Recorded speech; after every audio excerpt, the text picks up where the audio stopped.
আমি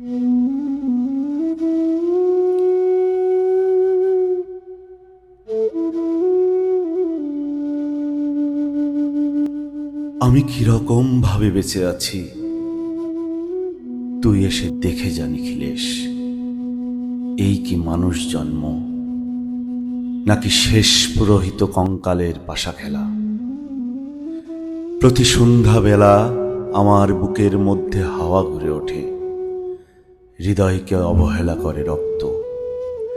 আমি মানুষের পায়ের কাছে কুকুর হয়ে বসে থাকি, তার ভিতরের কুকুরটাকে দেখব বলে। আমি আক্রোশে হেসে উঠি না, আমি ছারপোকার পাশে ছারপোকা হয়ে হাঁটি, মশা হয়ে উড়ি একদল মশার সঙ্গে। খাঁটি অন্ধকারে স্ত্রীলোকের খুব মধ্যে ডুব দিয়ে দেখেছি দেশলাই জেলে। ও গায়ে আমার কোনো ঘর বাড়ি নাই। আমি কিরকম ভাবে বেঁচে আছি তুই এসে দেখে যা নিখিলেশ।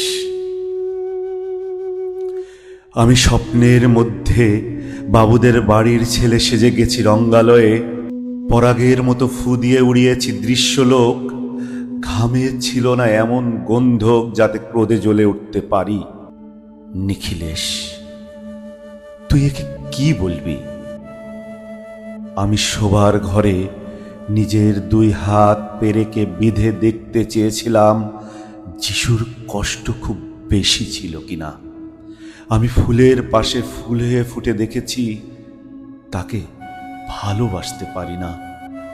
আমি কপাল থেকে ঘামের মতন মুছে নিয়েছি পিতামহের নাম। আমি শ্মশানে গিয়ে মরে যাবার বদলে মাইরি ঘুমিয়ে পড়েছিলাম। নিখিলেশ,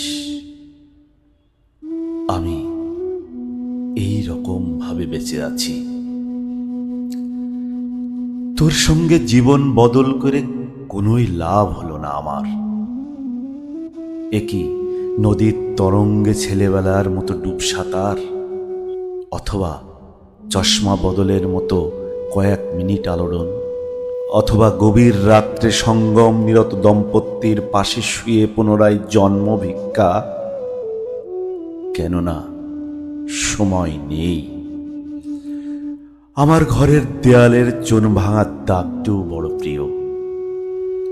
মৃত গাছটির পাশে উত্তরের হাওয়ার কিছুটা মায়া লেগে আছে। ভুল নাম, ভুল স্বপ্ন থেকে বাইরে এসে দেখি ওই পোকায় খেয়ে গেছে চিঠির বান্ডিল। তবু অক্লেশে হলুদকে হলুদ বলে ডাকতে পারি।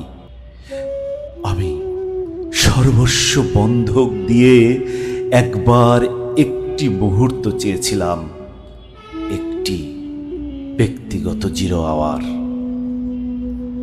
ইচ্ছে ছিল না জানাবার এই বিশেষ কথাটা তোকে। তবুও ক্রমশই বেশি করে আসে শীত। রাত্রে এরকম জলতেষ্টা আর কখনো পেত না। রোজ অন্ধকার হাতড়ে টের পায় তিনটি ইঁদুর। ইঁদুর নাকি মৃষিক? তাহলে কি প্রতীক্ষায় আছে অদূরেই সংস্কৃত শ্লোক? পাপ ও দুঃখের কথা ছাড়া আর এই অবেলায় কিছুই মনে পড়ে না। আমার পূজা ও নারী হত্যার ভিতরে বেজে ওঠে ছাইরেন।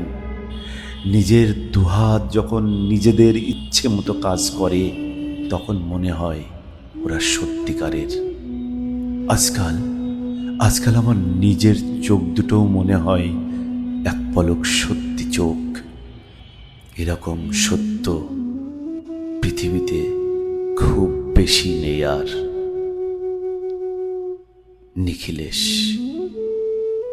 আমি কিভাবে বেঁচে আছি তুই এসে দেখে যা একবার।